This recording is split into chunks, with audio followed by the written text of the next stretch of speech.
Olá, seja bem-vindo ao canal Macrodados. Eu sou Fábio Lírio e nesse vídeo vamos prosseguir a apresentação do conteúdo do banco de dados.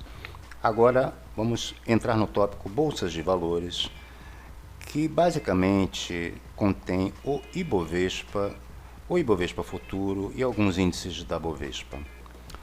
O Ibovespa ele é um indicador do desempenho médio das ações negociadas na Bolsa de Valores de São Paulo. Ele é calculado a partir de uma média ponderada envolvendo 60 companhias de capital aberto, diversos setores. Vamos, para exemplificar, selecionar aqui a série de cotação de fechamento do Ibovespa diária e pedir para fazer aqui um gráfico de linha. E dessa forma podemos aqui observar o comportamento do Ibovespa nos últimos meses, e ele no momento está quase recuperando as perdas iniciadas aqui em janeiro de 2020. Retornando aqui para o conteúdo, vamos falar um pouco aqui então dessas séries. Bom, são séries mensais, essa é a série do valor de fechamento, essa é a série da média no decorrer do mês, e aqui são as séries diárias com a cotação do fechamento e o preço mínimo, máximo e de abertura, ou seja, o pregão abre com um valor do Ibovespa, que é o preço de abertura, e no decorrer do dia ele chega a um preço mínimo, chega a um preço máximo e no final do dia ele é negociado a essa cotação de fechamento. O Ibovespa Futuro é um investimento em um derivativo de alta volatilidade, que é o índice Bovespa.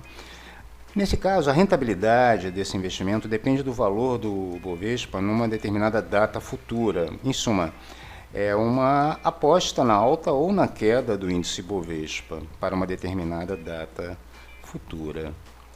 Aqui, por exemplo, temos o número de contratos em aberto, o número de contratos negociados, o volume negociado de contratos desse tipo, e aqui o preço de abertura, preço mínimo, preço máximo e preço de fechamento, ou seja, na data de 9 de dezembro de 2020, o contrato de Bovespa estava sendo negociado a 112.990 no primeiro vencimento, ou seja, isso é uma aposta para um vencimento futuro.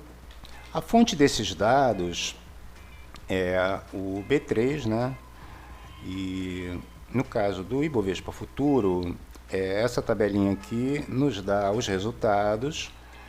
Z20 corresponde ao dia 20 de dezembro, então esse é o valor negociado dos contratos de Ibovespa Futuro para esta data.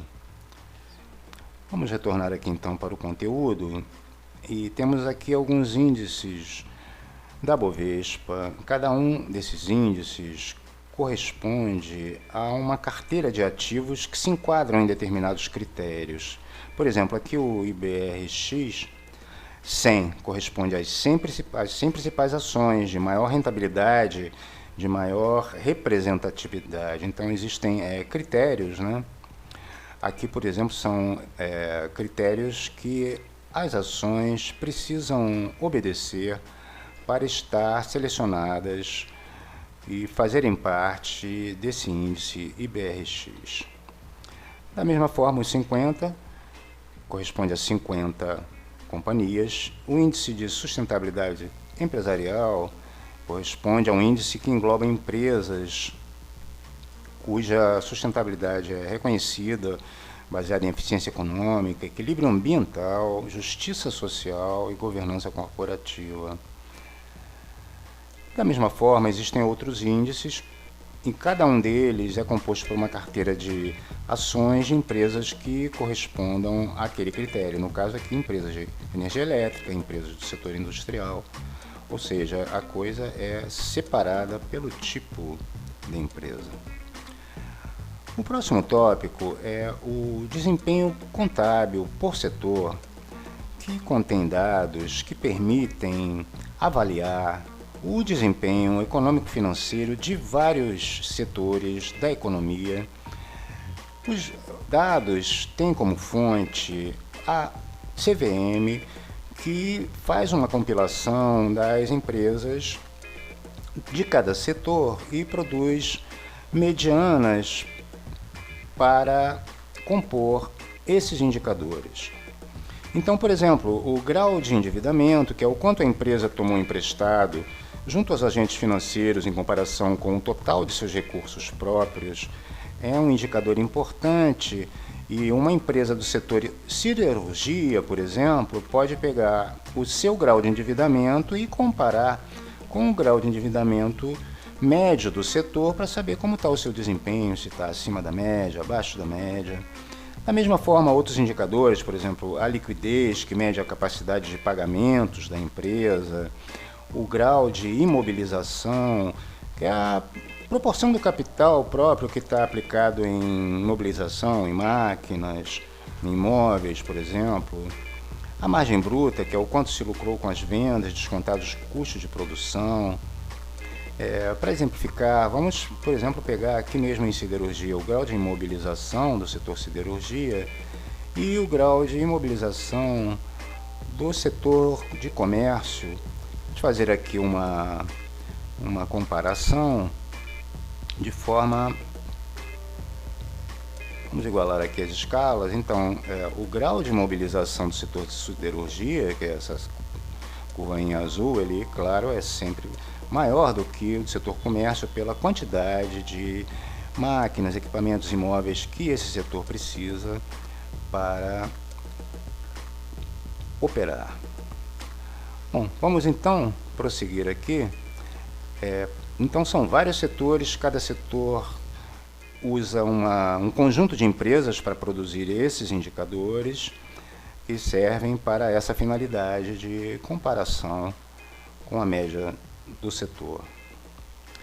Entramos então aqui nesse outro tópico, que é o último tópico da economia nacional, que é mercado financeiro.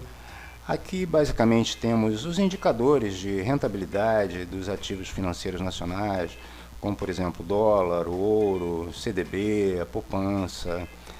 Temos aqui especificamente índices produzidos pela Anbima, os índices de mercado da Anbima, que medem os valores a preço de mercado dos títulos públicos federais, e dependendo do título, por exemplo, o IRFM se refere aos títulos pré-fixados, como por exemplo a NTN, já o IMA são títulos atrelados à Selic, o IMAS, ou atrelados ao IGPM ou ao IPCA.